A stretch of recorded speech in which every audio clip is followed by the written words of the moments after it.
We are Timothy and Carlene Ingram, and you are watching Soul Care 360. Welcome to the show. Dr. Tarver, this is episode 4, part 2. I'm so glad that you said yes again to us. Thank you for having me. You are very welcome, and I thoroughly enjoyed our last talk, and so I can't wait to dive back into that. But before we get to that, I want to say to our audience, I want you to not only watch this show, but I want you to tell your friends about this show, tell your family about this show, because you are getting natural and spiritual applications that you can use. Did I say that right? No. You are getting nuggets, you are getting pearls that you can apply to your life, and it will help you to change. It will help you to grow. It will help you to expand. It will help to change how you see yourself and how you see others and how you interact within, your entire life. These are jewels that you're getting, and so we are just so happy to be a part of this call. This ministry is unique, and we are up for the challenge. Dr. Tarver, we're digging deep. Are you ready? I'm ready. Okay. So episode 1, we talked about how it feels when, sometimes jokes are at our expense. And we understand that sometimes they are terms of endearment, but sometimes those terms of endearment, they turn out to be corrosive to our souls. And it turns out to make us feel, really bad about ourselves. And this is what I know. If you don't have a healthy self-image, every decision that you make, for the most part, comes from that poor, unhealthy self-image that you have for yourself. And I can only think about me being in a 32-year relationship because I felt like that was all that I could do. Now that's real. That's real and it's personal. 32 years. And as I began to do the work of healing, as I began to find out what my worth was, as I began to want to fulfill purpose and destiny, and I began to see clearly around me, I began to see, feel, taste, and hear the toxicity. Even though, in it, I knew it, but I really began. It was just ugly. I could see the ugly. I could see the intent and the ugly. And so it took me 32 years to say, I want to live. And when I said I wanted to live, that was a very grown decision that had to be made. And it impacted my entire family. But I knew I didn't want to die. And I was dying. Life was seeping out of me. And I could not go any farther. Now, I want you to talk about it. Ooh. You probably just set somebody free just by saying that it doesn't matter how long you've been in bondage. Because I think sometimes we stay in bondage because we've been in bondage. And so bondage is what we know. Talk about it. And what happens with trauma is we begin to normalize it. We normalize that experience of being in a place of suffering. I used to tell people that black women, we're so used to suffering, we don't even know we're suffering. Yes. You need to say that again, and you need to look at that camera and say it again because it is a fact. Black women, we are so used to suffering that we don't even realize that we're suffering. And let me add something else to that. And the community expects you to remain in that state of suffering. Absolutely. And when you have the gall to walk out of it, Unmitigated then gall. yes, then you are a pariah. Absolutely. Talk to us. Because I think when we talk about some of the messages we receive, and I do understand, we said before, this is not an intention to bash people, Absolutely. but we're just trying to understand, and I think that it is important, and you stated this earlier, that sometimes we don't take enough time to understand the origins of things. And we begin to just accept them as truth. But once you realize where things come from, then you can look at them from different lenses and be able to see that they don't necessarily apply to you. They may be a truth, but they're not your truth. Right. So I do understand that there was a time in women's lives where we didn't have the right to do anything. Correct. Men had Right. to speak on our behalf. We could not get loans on our own. We could not own homes on our own. You had to have a brother, a father, a husband, someone who was to act on your behalf. And so for a lot of women, the mentality is you are only truly secure if you have a man. And you are only of worth if you have a man. And I understand that that was safety. Right. And I understand that that was a way that women were able to take care of themselves and their children. So I know that it came from a place of trying to protect us. And as what would he do as women? We pass these things down. Hey, sis, I want you to be safe too. Because I know that if something happens to this man, then you are out here in this world By yourself. unanchored. That's right. Right? Don't talk about this anchoring cord now. Come on now. We have Come to on have this now. anchoring cord. Or untethered.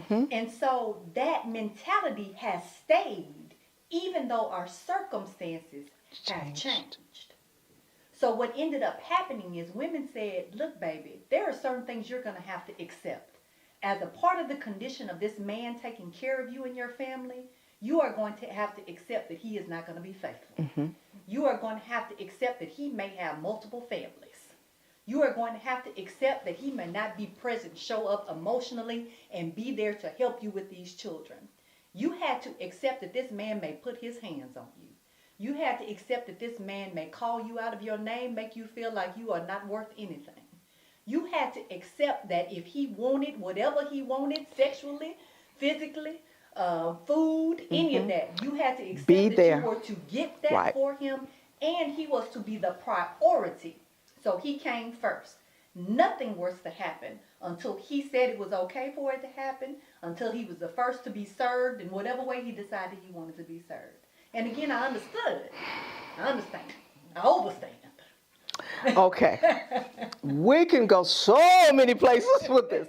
But, okay, I'm going to keep it to, all right. So that translated also, and very well said, because yes, the thought and the teaching that you need a man. Absolutely. You know, it passed on from generation to generation. And again, we're not bashing men. I have an amazing husband, but Yes. I have an amazing husband because I no longer wanted bondage. And so I had to be grown. And I knew I would lose some people, but that's okay.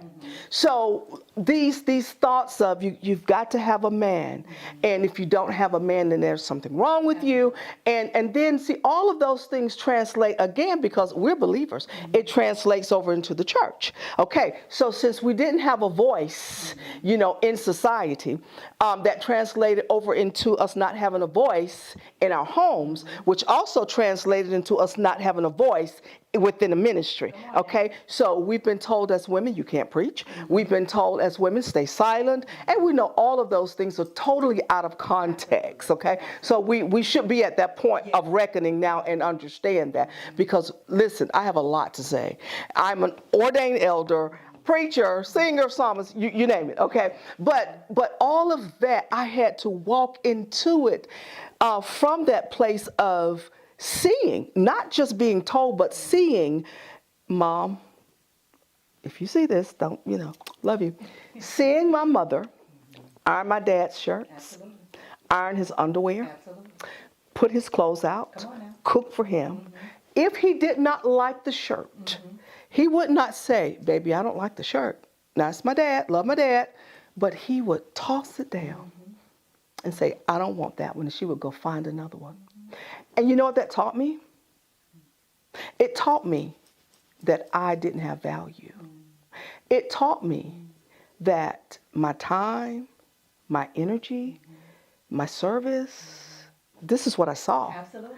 Absolutely. I mean, you're just here to serve a purpose. Absolutely. Okay. Absolutely. Another thing that us not having a voice translated into is the bedroom. Oh Okay. my. A lot of times people, you know, again, we have to talk about the spiritual aspect of it.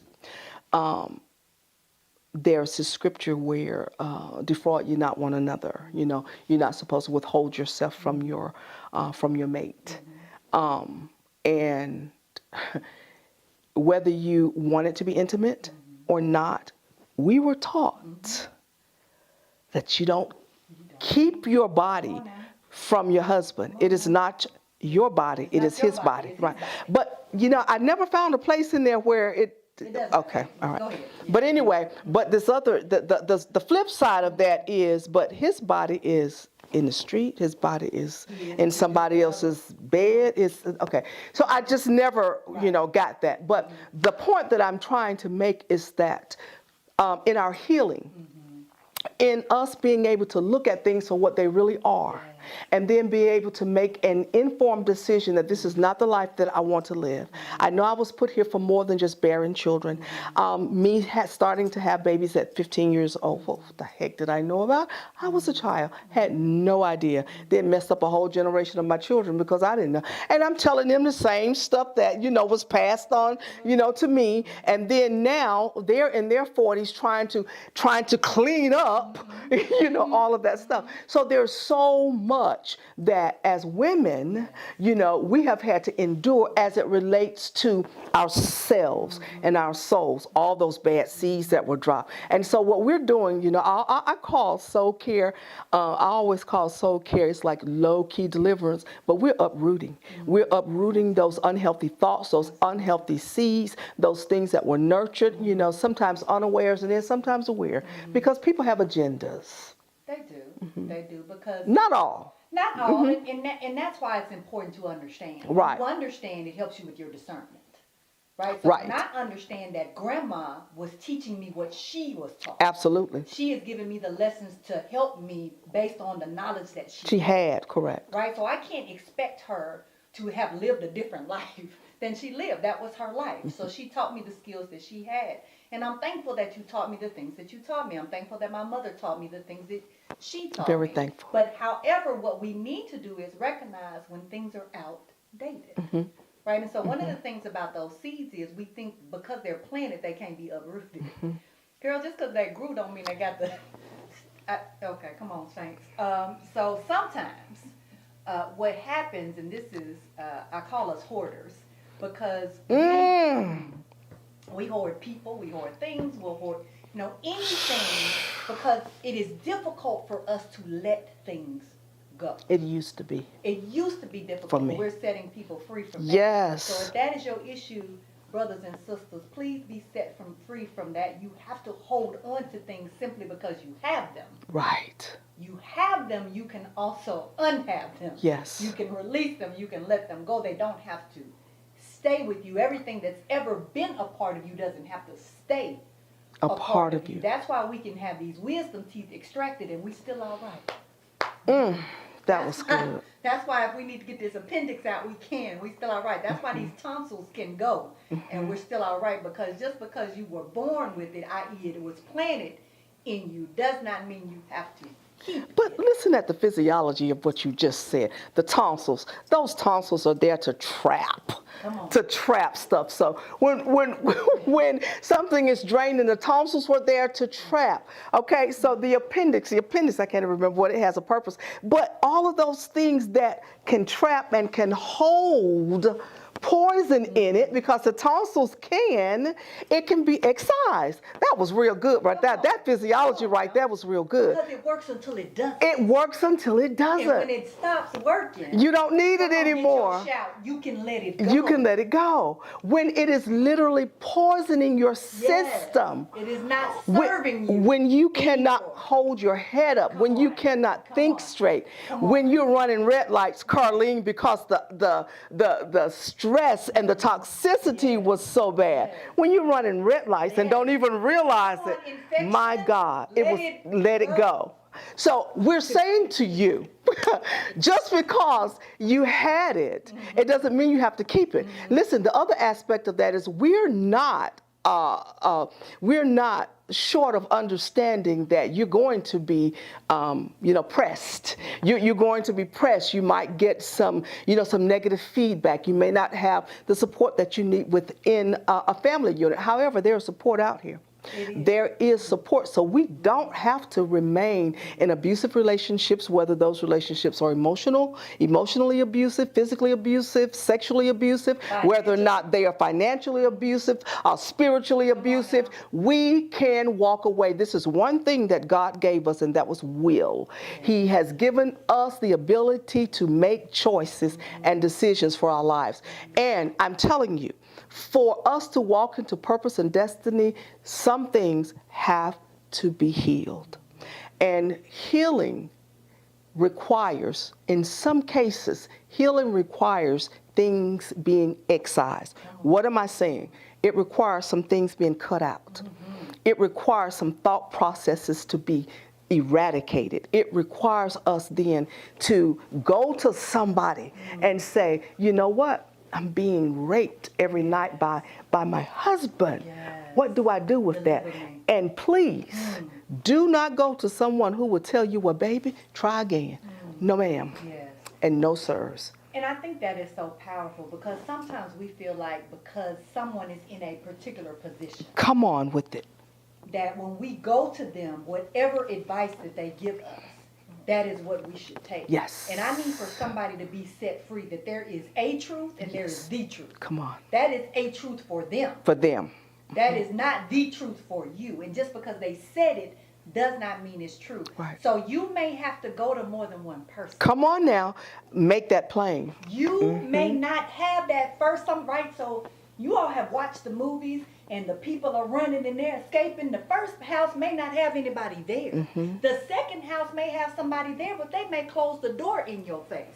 The third house may want you to come in, but you're looking at them and you know they the same situation you escaping from. Oh my God. So please know that if it takes you one, if it takes you 15 times, you go to the place where you can be healed, set free, delivered, and safe. It does not have to be and will not always be that first person you go to, because that first person might be in bondage themselves. Correct.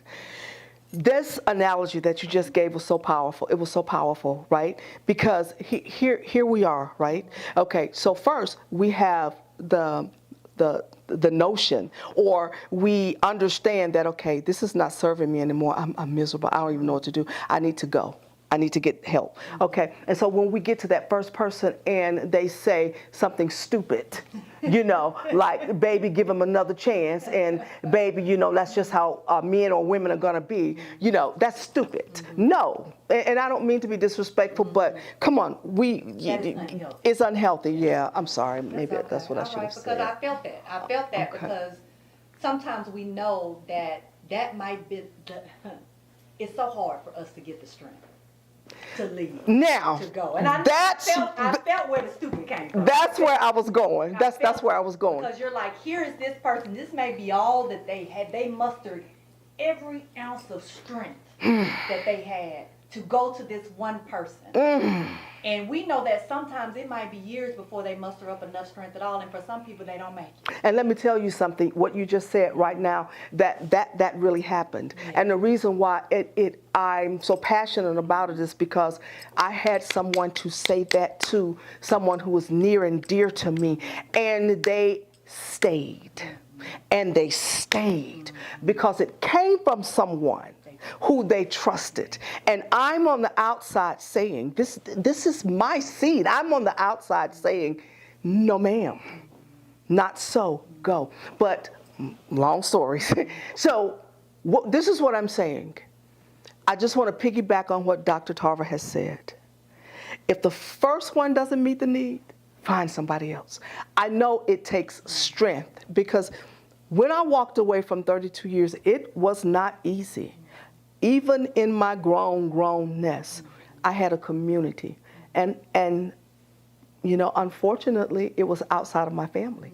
My community was outside of my family that I had that supported me. An amazing pastor that said, we will walk you through this. Thank you, Pastor Mario C. Brown. We're going to walk you through this. I've seen what you've gone through. I understand. Now here's what we're going to do. And there was an extended community for me. So my landing, although it was hard, it was very painful in terms of how relation my relatives responded and reacted, even though it was very painful. The landing was soft because I had a community. Amen. Find your community, find your people. And it's so important to find your people. I love it. That first house, that second house, that third house. And Lord, when you go into that third house and they got the same look and that same feeling that you just walked out of, please keep going. Don't trade one mess for another mess. What people say, you jump out the fire into the frying pan. And we do. And we do. Yes, ma'am. Yes, ma'am. Dr. Tarver, listen, we have got to wrap this up. And what I want from you, out of everything that we've talked about in both of these episodes, and it has been, I've actually been open. I've actually shared myself. And I can tell you that none of that was on here. Of course not.